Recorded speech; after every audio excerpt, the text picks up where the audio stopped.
മിന്നണ ചങ്ങാതി നിന്റെ ചെപ്പു തുറന്നു കാട്ടൂലേ മിന്നണതെന്താണ് നല്ല കുഞ്ഞിക്കൊരു മണി. ഇങ്ങനത്തെ പെണ്ണ പാട്ടുകളാണോ കേൾക്കുന്നത്? ഇത്തരം പാട്ടുകൾ കേട്ടാൽ നമ്മുടെ ഉള്ളിലുള്ള സംഗീതം കൂടി ഇല്ലാതാകില്ലേ? അങ്ങനെയൊന്നും പറഞ്ഞ ഒക്കത്തില്ല, നല്ല പാട്ടാ അത്. ഞാൻ കുട്ടി സാഹിബ് അങ്കിളിന്റെ അടുത്ത് പറഞ്ഞ് പ്രത്യേക റെക്കോർഡ് ചെയ്തെടുത്തതാ.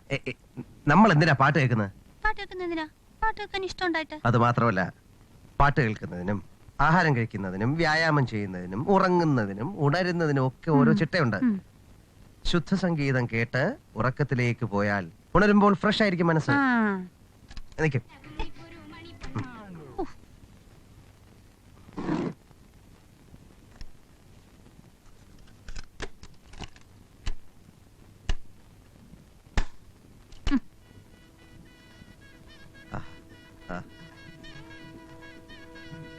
ഇത് കേട്ടിട്ട് എന്ത് തോന്നുന്നു? ഇവിടെ ഇറങ്ങി ഓടാൻ തോന്നുന്നു.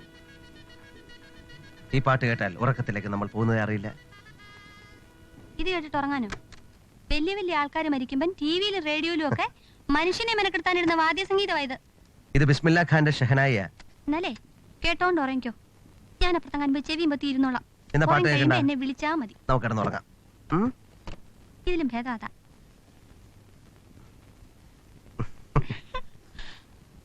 ഇനി നിങ്ങളായി, ഈ വീടായി, നിങ്ങളുടെ പാടായി. എന്നെയും സരോജിനി പിള്ളയും വിട്ടേക്ക. ഒറ്റ മോളെയും കെട്ടിച്ചു വിട്ട് കളർ ഷർട്ടും കൂളിംഗ് ഗ്ലാസും ഒക്കെ ഫിറ്റ് ചെയ്ത് പറന്ന് നടന്ന് ബാലൻസ് മധുവിധം ആഘോഷിക്കാനല്ലേ തന്റെ പ്ലാൻ? മോളെ, പെട്ടെന്ന് ഇത് രണ്ടിനെ അപ്പൂപ്പനും അമ്മൂമ്മയും ആക്കിക്കോണം. മാനേജർ സാറിനോടും കൂടാ പറഞ്ഞത്. പെണ്ണ് കെട്ടാ ഒളിച്ചു നടക്കാൻ താൻ എന്തിനാടോ ഇതൊക്കെ പറയുന്നത്?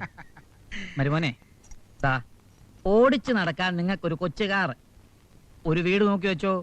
ഇനിയത്തെ വരവിന് അമ്മായിച്ചൻ വാങ്ങിച്ചു തരാം. താഴത്തെ നില കിളവനും കിളവിക്ക് ഒരു മുറി കണ്ടുവച്ചേക്കണം. തൊട്ടടുത്തൊരു വൈദ്യശാല.